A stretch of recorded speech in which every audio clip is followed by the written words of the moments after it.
My screen print shop did over $1 million a year before I turned 21, and in this video, I'm gonna show you guys part 2 of how we did it using paid ads. The first video, I explained what the strategy was. This video here is strategy 2.0. Now, the first half of it showed you basically in theory how the paid ads work, and now here we're gonna break down the actual tactics and getting your ads started, and it begins with knowing who the ideal avatar is. Who are you going for? That way we can craft your ads around it, and I'm going to explain to you why. So in today's video, I'm gonna show you guys first how to identify your ideal avatar. Second, I'm gonna show you guys how to craft an offer and then build lead magnets around your offer to make your shop stand out and attract your ideal clients. After that, I'm gonna show you guys how to eliminate your marketing budget. After that, I'm gonna show you guys what the campaign structure looks like and how we can cheat our way through the system so we can identify and hit the people we're going after every single time. And lastly, I'm gonna show you guys how to connect everything that we talked about into your sales process to increase conversions.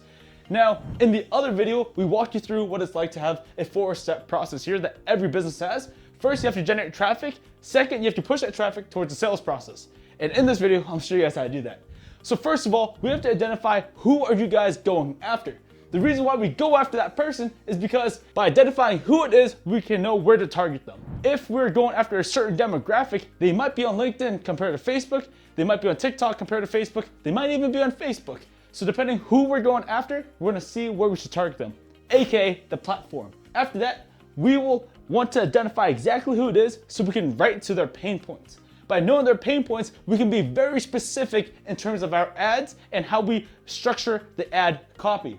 Lastly, we also want to know what they want. So for example, if you're trying to sell to a luxury construction company, chances are they don't care about the budget. They don't want Gildan 500 shirts. They want something nicer. And their biggest pain point probably isn't getting low quality clothes. What they want to do is get stuff that makes their brand look nice. And they want to get it fast. And they also don't want to do any work. So we're going to craft our offer around that. And what I mean by they don't want to do any work is that they want you to grab the logo off their website and build everything out and show them the mock-ups and just tell them what to buy. Now, we use this information here after we identify the ideal avatar to create the ads. We call this the foundational copy. Once we figure out who we want to go after, we can write things that are really compelling to that audience. For example, if you're going after gyms compared to schools, the ad copy has to be different. The famous advertiser David Ogilvy once said, "The customer isn't a moron, she's your wife." So what you need to do is write to her. And you're honestly disrespecting your audience, disrespecting your customer if you don't write your ads specifically towards them. So the first thing that we want to do is identify who it is so that when we write the ad, we want to call out that audience. If we're going after gym owners, we yell gym owners. For us, we run ads towards screen printers. The first thing we say is screen printers, and it captures the attention. After we do that, what we want to do is craft an offer that catches their attention. We call this a cold friendly offer, and there's a few different ways you can do this. In this video, I'm gonna show you guys a few examples. But what we want to do is identify what we can use as a lead magnet. Every shop might be different, but if you wanna lower your lead cost, what you want to introduce is a lead magnet. That could be a free design, free mock-ups, free templates, etc. Any of that stuff will decrease your lead cost. And what you want to do is think about the ideal client and what they want. So for example, if you're going after schools, what that lead magnet might be is an introduction to creating online stores. Now, the reason why we need a cold friendly offer is so that when you want to get unlimited clients, to get virtually unlimited scale, what you want to do is create an offer that attracts a cold audience, aka strangers. Until you can sell to strangers, it's very hard for you to scale your business. But once you learn how to sell to strangers, your growth is unlimited. So there's a few different ways we can do this. Now, some people, they throw out offers when we work with them and they think their offer is really good. In reality, it's a competitive market out there. The market is always getting faster. Think about Amazon, 2-day shipping. Things are quick. So sometimes they'll be like, "Hey Alex, all I want to do is offer free shipping and that's it." That's okay, but your lead cost might be higher. What you want to do is give away the most incredible free gift possible. Russell Brunson calls this the Nifty. And the only reason why you want to do this is because you want to capture their information. You want to capture their email, phone number, something, and introduce them towards your business. So what we want to do here is walk you through a few different things. Some people offer free shipping. Other people offer free shipping, designs, logo, etc. A whole package. They'll do a brand consultation with their company. Some people offer 60% off. And when you grab a 60% off, when you run a discount deal, what you can do is get the first sale, get the credit card on file, and introduce upsells, and then just charge the card on file. It's a very seamless transition. Either way works. But what we want to do is actually look at the math behind the marketing. Now, what we found was if you run a free offer compared to a regular offer, so a free offer might be like, click here for a free t-shirt, or plumbers, grab a free design here and then a free shirt with your order. A regular offer might be, hey, screen printing, get a quote today. What we found was, on average, using free lead magnets, something for free, your lead cost is 5 times cheaper. So what that looks like when you play it out is a very realistic scenario here, and we're being a little bit favorable to the regular offer. When you run a free offer, you might get 500 quotes. 250 you might call unqualified, the other 250 you might call qualified. If you run a regular offer, same exact ad budget, you might get only 160 qualified and then 40 unqualified. What this does for your business is it gives you 250 qualified leads compared to 160. So some people think by giving away something for free, you might attract lower quality leads. That may or may not be true, but what we do know for sure is that free offers generate 5 times cheaper leads. That's good for you. Now, once we identify the ideal avatar, the lead magnet, and the offer, what we want to do is then test it to the market. To test it to the market, what we do is it depends on your budget. We can do some outreach, we can reactivate your past clients, or we can just post it online and see what hits. But once we get the offer that sticks, what we want to do next is learn how to eliminate your marketing budget. To eliminate your marketing budget, this is the math that we have to do. There's 2 numbers we have to calculate, and that's your customer acquisition cost, CAC, and also your gross profit. How much profit do you make from that customer? Now, there's 2 things that you can do to this equation. You can either decrease your cost to get a customer, or you can increase the gross profit that customer gives you. So if right now you don't know what your customer acquisition cost is, step 1 is to figure out what it is. Once you figure out what it is, then you can know what math you can play along. So if you look at all your average marketing commissions, whatever it is for the past month, compared to the number of new customers, new orders you got for that month, just divide that and that will give you a ballpark number of what your CAC is. Your gross profit, all you have to do is look at all of your sales across the whole year by the number of orders, and then look at the profit at the end of the day. What is the average? That's what your gross profit is going to be. So if you don't have your books in order, that's probably one of the first things you have to do. If you don't know your CAC, don't know your gross profit, first thing to do is get your bookkeeping in order. Might take you a weekend. You can pay someone to do it for you. Once your bookkeeping is in place, look at all the past orders in the past month, marketing budget divided by new orders. If you don't have a marketing budget, because everything's word of mouth, you have to account for your time doing outreach, etc. But if you don't have any of those numbers, we're gonna get it together. So assuming you do have a CAC, you figured out what this was.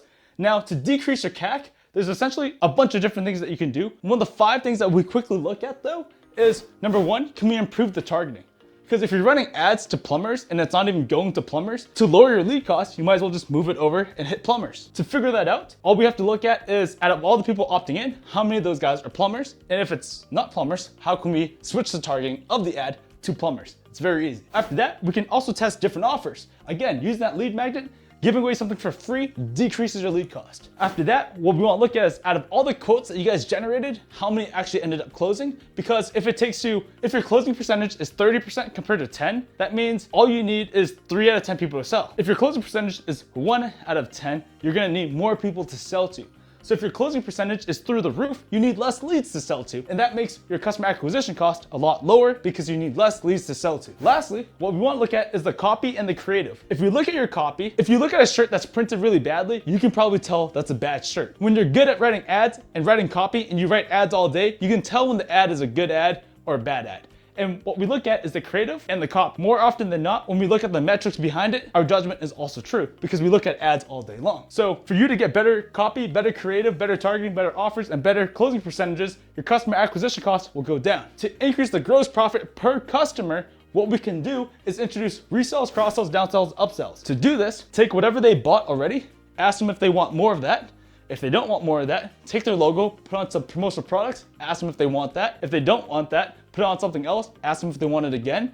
All we need is 1 out of 5 people to take that upsell, and it pays for your ad spend. Next, what we want to do is get this equation to a 1-to-3 minimum ratio. What that means is you spend $100 on ads, you know that you'll get 300 leads. Out of the 300 leads, you'll close 30 deals. Out of those 30 deals, you'll make at least $300 in profit. That's a 1-to-3 minimum ratio. Once we get 1-to-3, we can scale the ads. But right now, 1-to-3 is the minimum. If your average order size is too small, all we have to do is spend all day calling and texting your past customers and ask them if they want to buy more stuff, or if they know anybody else who might want to buy more stuff, and do that more often. And to do it less annoying, what we do is we choreograph the whole sales experience and we introduce different services, and we have something called the product cube, but we'll go into that into another video. The product cube essentially shows you all these different services that you can add and charge more for. Services, products, offer financing, aka the product cube. That's another video. But what we want to do here is introduce this equation to be through the roof. Once it's 1-to-3, what that means is when you get a new customer, it pays for your acquisition cost to get one customer. So every one customer you get pays for the next two, if we keep on rinsing the money. So if one customer, you spend $100, you get $300, you rinse it back in. Again, it's not $300 in revenue, it has to be $300 in profit. So what this looks like more realistically is you spend $1,000 on ads, you get 300 leads. Out of the 300 leads, you close 30 of them. Out of the 30 leads, you profit $3,000, $100 per lead. Not a big deal. Once you get to that number, then you're good to go. And the reason why you want to be at least 1-to-3, again, it's because you can liquidate your ad spend. If you can figure out this equation right here, you can literally spend money on ads. That's why we were able to grow our print shop so fast. Now, there's math behind it, and I'll show you why it has to be a 1-to-3. More ideally, you want to do that within the first month so that you can put all the ad spend on a credit card, and by the end of the month, you take the profits and you pay off your credit card. So there's two ways of running ads.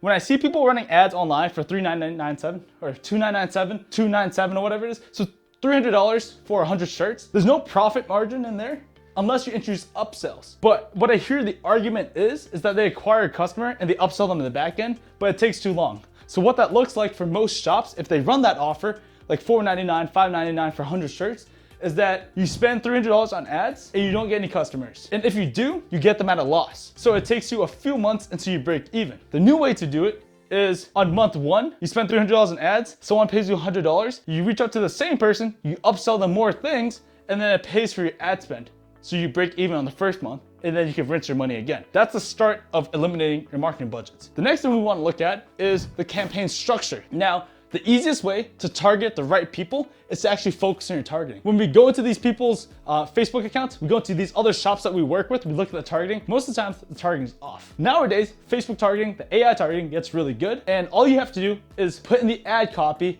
and the creative, the ideal avatar you want to go after. But if you want a cheat code, all we have to do is, if you're going after plumbers, we're gonna grab a list of 3,000 plumbers, give it to Facebook and create what's called a lookalike audience. And by creating a lookalike audience, you just tell Facebook, hey, these are the people I'm going after, can you find them for me? You hand over the lookalike audience, you upload it to Facebook, and Facebook will find them for you. Facebook is a very smart company. It's not hard for them to find more plumbers if you're going after plumbers. Now, I'm gonna quickly show you guys what the sales process looks like so you can close more deals. 99% of print shops, if I reach out to them and I'm not interested in the quote they gave me, I'll never hear from them ever again. If you go on a website like Custom Ink, if you do anything remotely and give them your email, you get 1,000 emails in the first month. Yet these small business owners are scared that their brand might get messed up by emailing too many times. Let me tell you, it doesn't matter. So what we want to look at here is the sales process. They see your ad, they click on it, they opt in, they give you your information. What we want to do is call, text, email them as fast as possible. We call this speed to lead. The faster you can get to them, our data shows us if you get to them in less than 5 minutes,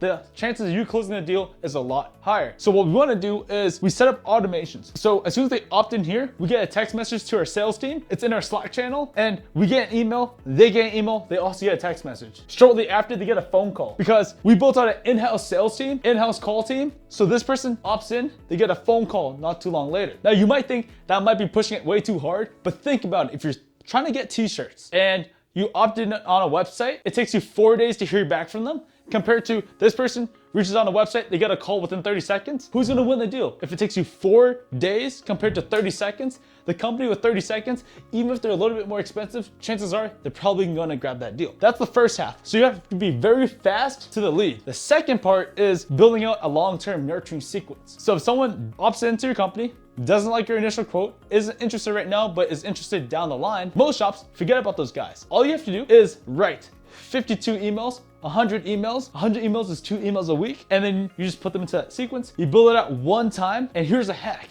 half those emails can be the same email again. Or a third of them can be different and you just recycle the same emails over and over again. All you want to do is be on top of mind of that customer. And then since you have all this information, once a month, you do an end of month special. Every month you can come up with a new special. January, new year, February is a February special, March is a new special, summer, every holiday, every single time you can give them a new special. And you reach out to them, you give them the special, someone's gonna take the bite, and that pays for your ad spend again. The name of the game here is to pay for your ad spend so you can get the cheapest traffic possible. The company that can get the most traffic for the lowest cost and make the most money in the back end will dominate. And what we wanna do is do that for your print shop. So if you're interested in us helping you, book a call down below and I'll help you set this whole thing up for your company, done for you. If you're interested, just book a call down below.